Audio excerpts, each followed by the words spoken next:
One local nurse is leading a mission to bring food and other critical supplies to the neighbors who need them. Anna Albarian followed her convoy as it made its journey up to the mountains.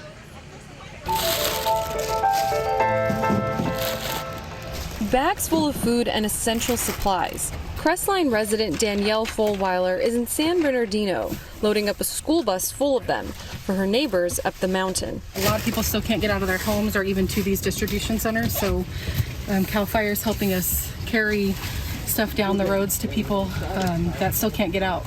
Danielle is an ER nurse manager at St. Bernardine Medical Center where the supplies were collected. But for the last 2 weeks, she's been snowed in like hundreds of residents across Crestline, Lake Arrowhead, Twin Peaks, and Big Bear.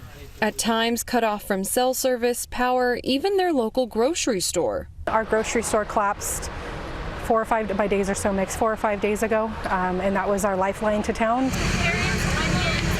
Thanks to a break from the back-to-back snowstorms, relief efforts are ramping up. This was the scene near Lake Gregory in Crestline Wednesday, where dozens of folks lined up for food and supplies. Resident Sheila Jimenez says it couldn't come soon enough. It's been a really long time since we've been able to pick the food we want to eat.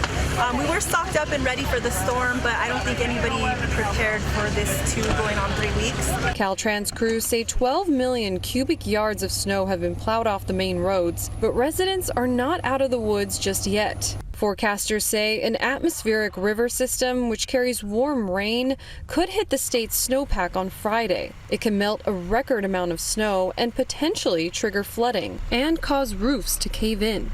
According to Eric Dion, a spokesperson for Caltrans, they're hoping for the best, but bracing for the worst. I think there will be some flooding. Hopefully, our crew's going out there and being proactive with it, that we can kind of get ahead of it and then see what happens. Friday storm up here isn't supposed to be too bad, maybe a ½ inch to an inch. If disaster does strike again, residents like Danielle say at least there's one thing they can count on, and that's the support of their friends and family. The community, the neighbors, the city workers have really been out there door to door helping each other, and if it wasn't for the people of the community, morale would be a lot worse.